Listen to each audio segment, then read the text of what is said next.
we're going to bring back our dear Aunt Leanne for one more story as we're thinking about the fact that she has 2 birthdays. Who knows what other adventures somebody with 2 birthdays might have. So thank you, Leanne. Thank you. So this story starts like a lot of stories everywhere you go. There was this guy. And I was so in love with him. I had been out of college and I met him within a month of moving from everybody I knew in New York out to Western Massachusetts, and he was a theater director, and oh my gosh, this was perfect. I was an actor. I couldn't believe my luck, and we had been together, and we had been living together for 1.5 years, and he asked me to marry him. Yay! I know, and I said yes, and we were so happy. We were deliriously happy, and we decided to get married at my parents' house. My parents live on the Niagara River on an island between Niagara Falls and Buffalo, and we were going to get married in their yard. And we were pretty young, so all of the people who were going to be in our wedding or come and visit our wedding, they were all young and broke and mostly artists and things too. So we were going to put everybody up at my parents' house. So they all came, everybody came, and my dad said, you know what? The day before you get married, why don't we take people out and teach them how to water ski? This is great. So early in the morning, all the women got up because we decided I don't know. There we are.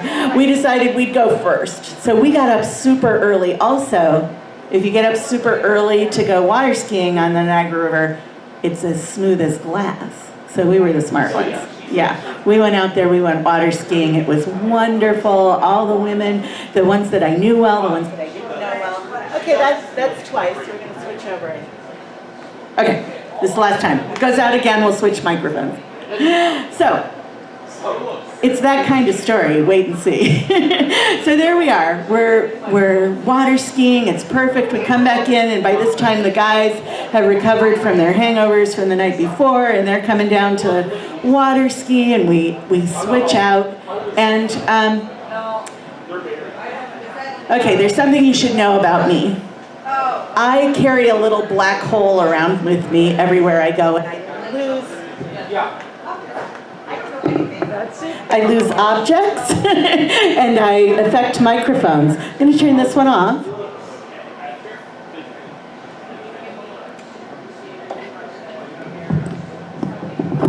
And turn this one on. Okay, so I lose objects all the time. And so when I had gone down to water ski with all of the women first thing in the morning, I had my engagement ring on. I know. I had my engagement ring and the ring my mother had given me so that I would get used to having 2 rings on. But you know what? I wasn't born yesterday. I got down to go out on the dock and I thought, wait a minute. If I go water skiing, I'll get cold in the water, the rings will fall off, I'll never have them. I'm going to take them off right here at the end of the dock and place them on the wood pile that's right there. So I put them there, and out I went to water ski. And the guys came down a little bit later after we came in, and we watched the guys go out and water ski, and I was walking back out to the end of the dock to get my rings off of the wood pile when I hear a scream, not unlike the one that James and Patty heard when the bears went off. There was a scream going on out there in the water, and I turned around, and my dad is driving the boat right over to the dock faster than I've ever seen him drive in my life. And when they get to the dock, my fiance gets onto the dock and he is bleeding profusely from his foot. Now, part of our ceremony is going to be a Jewish ceremony, and he's supposed to stomp on the glass, and I look and I think, oh, how will he ever stomp on the glass? Which isn't really a great first thought. My first thought, I thought later should have been, are you okay? But I did get there. Are you okay? And he said, yeah, I was climbing back into the boat and I sliced my foot open. And I said, well, somebody should take you to the hospital. And my dad looked at me and said, that'd be you. You should take him to the hospital.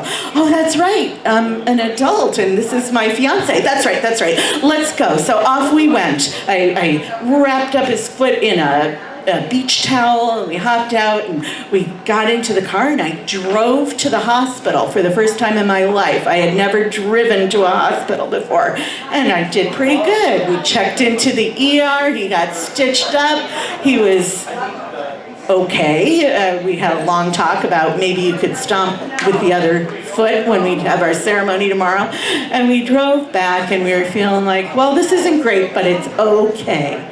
And when we drove into the driveway, I looked down at the dock and the wood pile was gone.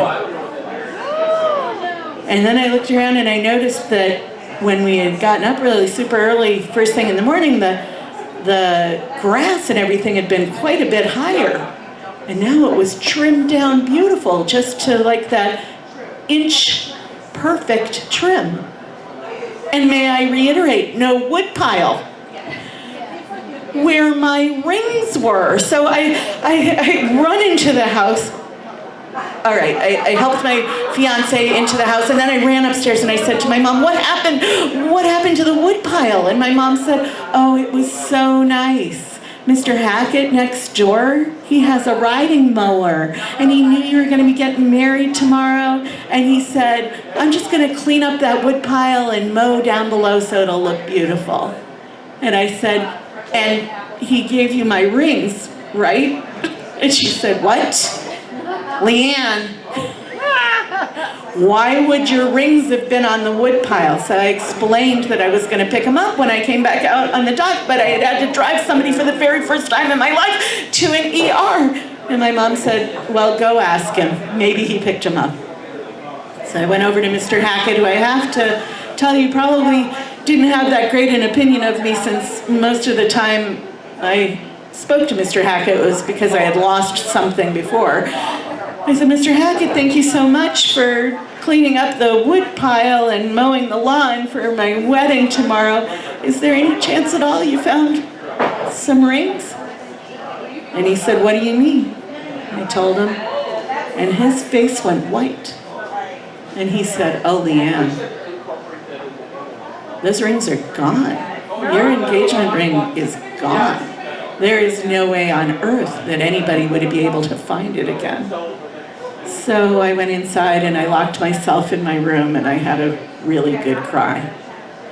And while I was crying in there, my mom came in and she said, you're having a bad day, huh? I said, yeah, a little. And she said, me too. I said, what happened? I said, well, you know how, okay, I'm going to just point out that I was very young, and so I had thought it wouldn't be any trouble at all for my mother to cater my wedding that was there at the house. And since we were so near Buffalo, I know you all know about buffalo wings, but the other regional food that we have there is beef on weck. And so I had said, why don't you just cater the wedding with beef on weck? And my mom, God love her, said, yes, sure, we'll go ahead and do that. But she wanted to make it special, so she had done a special order of Kemelweck rolls that were very dainty and perfect for a wedding, with just the right amount of salt and kind of a pattern on the top. She had ordered it months ago, and she had gone that morning to go pick up the rolls, and the baker told her, oh, somebody else came and got those. And my mom said, no. I ordered those over a month ago. And he said, well, somebody else came and got them, and we don't have those, and we won't have them by tomorrow. You can have regular old clunky Kemelweck rolls. I don't think that's really what he said, but that's pretty much what my mom heard him say. And she sat down beside me and cried too. And you know what?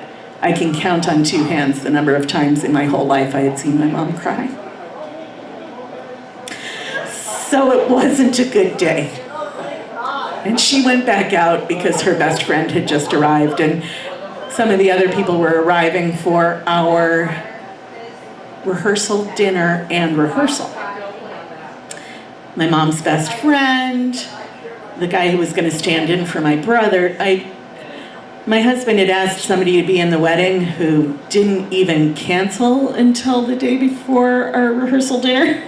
So fortunately, I had a spare brother. And I said, is it possible that you could be in the wedding? Could you take the day off? He said, I was going to take the day off anyway, but I can't be there for rehearsal dinner. So my brother was in the wedding, and we had a guy arrive to stand in for him, and all these people were arriving, and I was still locked in my room. And I thought, I don't really believe in omens, but these are a lot of things stacking up, right? The guy couldn't come. I lost my engagement ring. That's really the big one. My fiance has sliced his foot. Maybe I should listen to what the universe is telling me. And so I went out to see what everybody else was doing. And my mom's best friend came up to me, and she said, Leanne, I wondered where you went. Well, while you were missing, I organized everybody who was here, and we made a grid of the lawn. And we found the ring you were wearing to keep the place of your wedding ring. I said, oh my gosh, Yuda, I can't believe you found that. She said, and they're still looking. We might find your engagement ring yet. And she did.